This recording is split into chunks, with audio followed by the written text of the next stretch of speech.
দেশজুড়ে আবহাওয়ার পরিবর্তনের আভাস দিয়েছে আবহাওয়া অফিস। ৫ দিনের পূর্বাভাসে উঠে এসেছে বৃষ্টি, দমকা হাওয়া এবং তাপমাত্রার ওঠানামার চিত্র।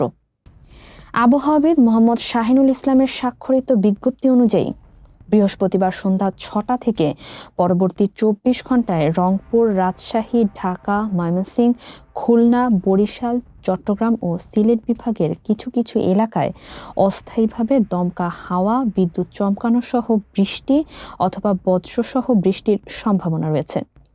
কোথাও কোথাও শিলাবৃষ্টিও হতে পারে।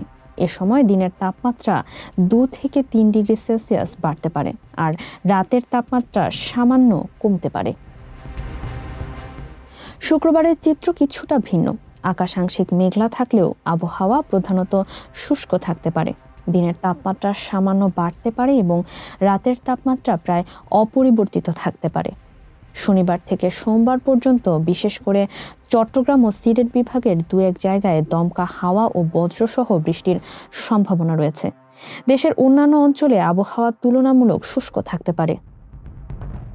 এদিকে আবহাওয়া অধিদপ্তর থেকে পূর্বাভাসে জানা গেছে, আগামী দিনগুলোতে দিন ও রাত এই দুই সময়ে তাপমাত্রা আরও বাড়তে পারে, অর্থাৎ বৃষ্টির পাশাপাশি গরমও বাড়ার ইঙ্গিত দিচ্ছে আবহাওয়া অফিস।